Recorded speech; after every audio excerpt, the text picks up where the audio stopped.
What is up, guys? My name is Lex. Welcome back to the vlog. We are still here in Las Vegas, Nevada, day number 6 of our trip, and I can't film every single session I play. That would just be way too much work, but so far, I showed you guys a 10, 20, 40 game I played at Bellagio, one of the biggest games I've ever played, and then after that, I went to the Aria a couple of days later, lost about $1,500 there, but since that session, I have been on an upswing. I've been running good. I'm up over $6,000 on the trip so far.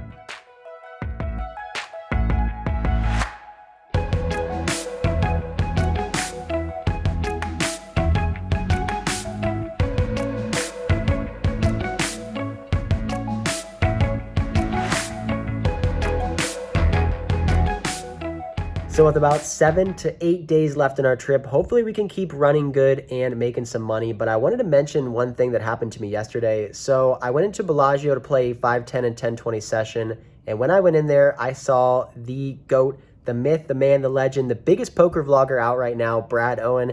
He was playing a session and I had introduced myself and talked to him a little bit in Dallas when I was there for their meetup game. But he doesn't know too much about me. I don't know too much about him. And I actually went up to him and I told him, hey, are you Andrew Nemi? Just as a joke, and he kind of laughed, and we talked a little bit, maybe for about a minute. I went back to my game, and he continued to play his game. And about an hour or so later, he came up to my table at 10:20, and he said, hey, Lex, I'm cashing out. Do you want to go grab a beer? And I'm like, hell yeah, of course. So we went to go grab a beer. He paid for my drink. And I just thought that was really cool. I mean, he is on the level. He is the biggest poker vlogger right now. He's got 500,000 subscribers. He's getting 1 million views. And he went out of his way to be nice to me, an up-and-coming guy that gets 30 to 50,000 views on his video. He bought me a beer, talked to me about poker vlogging, poker life. So I thought that was pretty cool, and I definitely appreciate that. Super cool and humble guy Brad Owen is. But that is enough with the intro. Let's get down to the table. Let's get to the action. Let's go.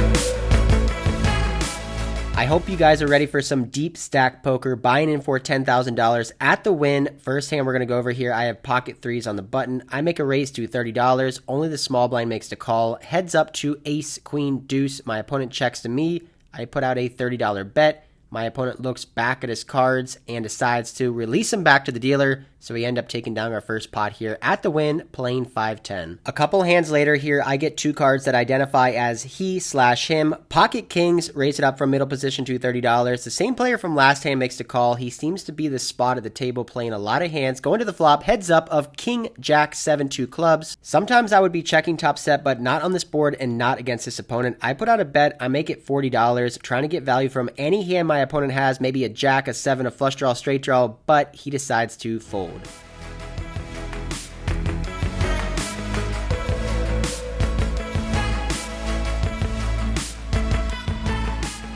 So far, the lineup doesn't seem too tough here. A lot of nitty reg pros here that are playing ABC poker, and then one fun player getting into the action. I have pocket tens next up here. I raise it up to $30. The fun player next to act makes it $80. The button cold calls $80, and I could be 4-betting here, but I haven't seen the fun player putting in too many 3-bets or 4-bets pre-flop, so he probably has a strong range, so I'm just going to flat call, going to the flop 3 ways.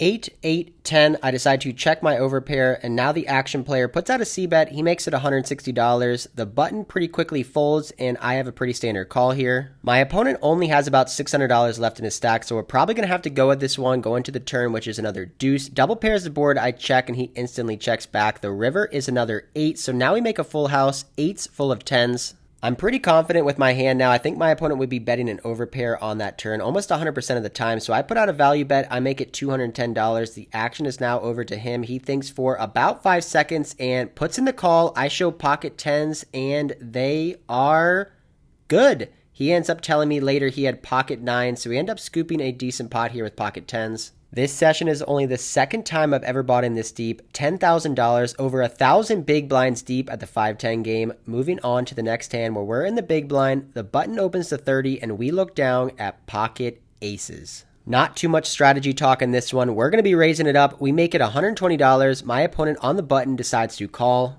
We are heads up in a 3-bet pot with pocket aces, which comes off 8-9-5 rainbow. I decide to check on this board, and my reasoning behind this is that this board is pretty scary. My opponent can have a lot of 2 pairs, sets, and straights on this board. When playing against good players at high stakes, I want to play a balanced strategy here. I want to be checking some strong hands as well as some weak hands. I would be checking ace-king, ace-queen, and king-queen suited on this board, and also some overpairs sometimes. The button does put out a bet. He makes it $80, and I did not check to fold. I checked to call, so I'm going to make the call here for $80, going to the turn. We end up seeing an offsuit 7, which is basically the worst card in the deck. It does bring in the straight draw, Jack 10, which we were beating on the flop, which now got there. Now any 6 makes a straight as well. I check it over to him, and he does continue to bet here. He makes it $130, and I should just be folding here probably 100% of the time.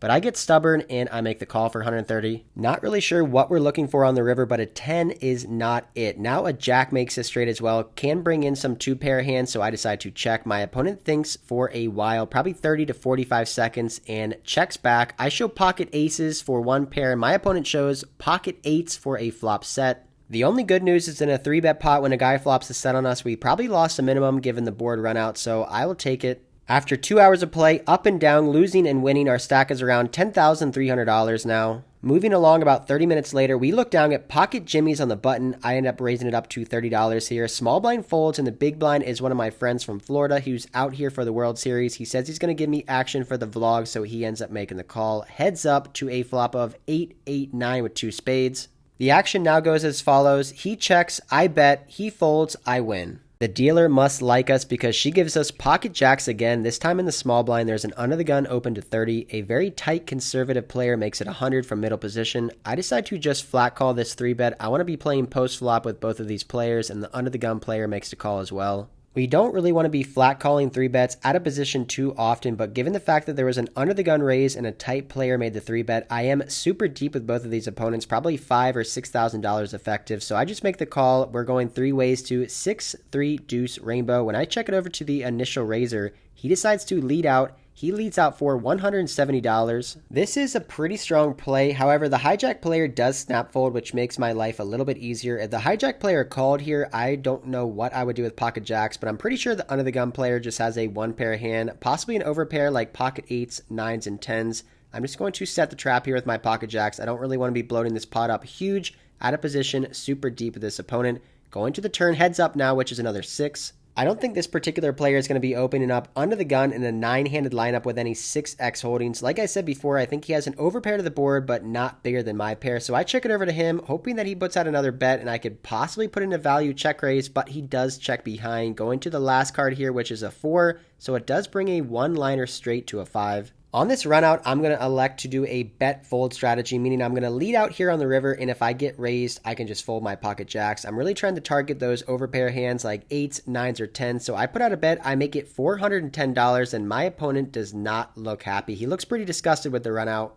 Looking back here, I think I should be betting much smaller, probably around $200, maybe $250. I'm really ranging my opponent on a 1-pair hand here. I don't think he has anything stronger than that, so $410 is just too big. I think he's just going to be folding all of his overpairs on the board here, putting me on a 6 or a straight, and eventually that is what happens. He ends up showing pocket 9s and making the fold. Against that exact holding, a $200 river bet probably would have been paid off, so I got to try to learn from my mistakes and get better for next time. We haven't really flopped any monsters yet, but that is about to change when there's a cutoff raise to 30. I have queen jack offsuit in the big blind, and I decide to make the call. Heads up to a flop of king, queen, queen. We end up flopping trips here. I check it over to my opponent, and he puts out a small bet. He makes it $20. We completely smash this board, flopping trips, and I decide to put in the slow play here. I just make the call for $20. I want to allow my opponent to continue to bluff on all turns and potentially rivers here. He's probably drawing dead with a lot of his holdings. 3 of clubs on the 4th card. I decide to check, and he ramps up the betting. He bets over the size of the pot this time. He makes it $140.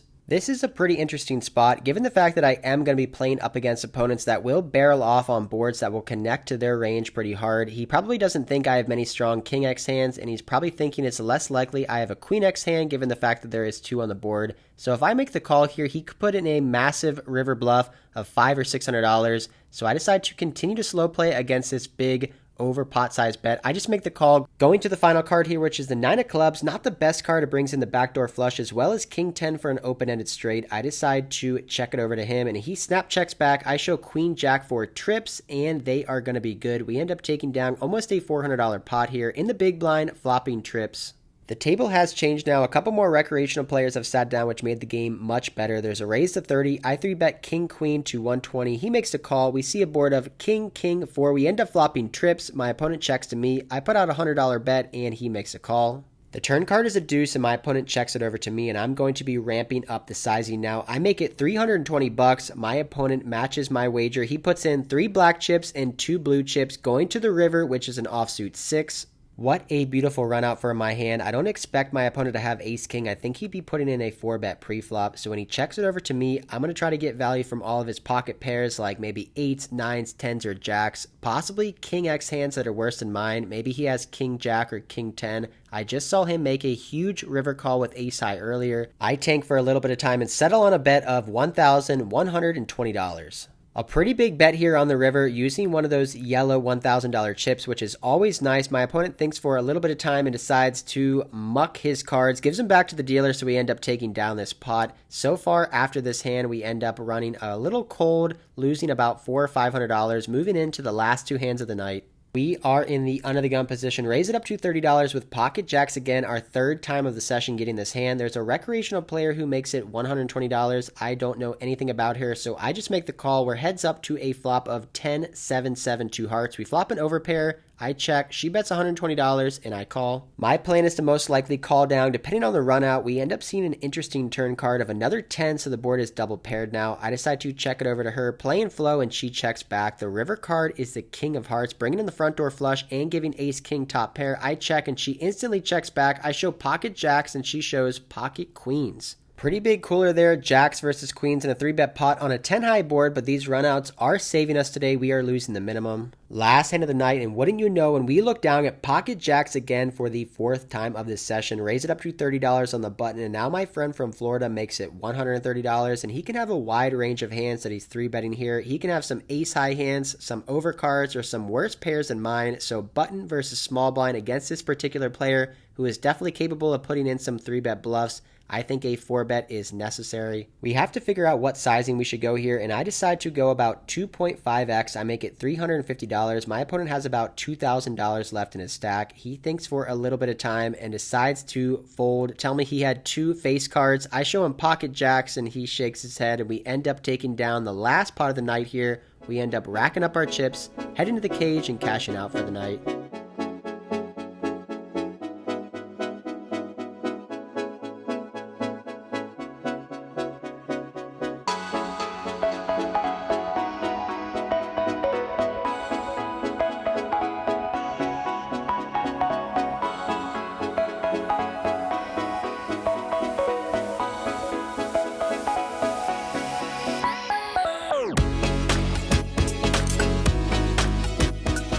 Alright guys, that is it for tonight's session. Playing 5-10 no limit at the Wynn, buying in for $10,000. The table was pretty subpar, not a lot of action going on, pretty tight players, and I did pick up some good premium hands. I was picking up aces, kings, jacks, flop trips a couple times, but just couldn't win any big massive pots.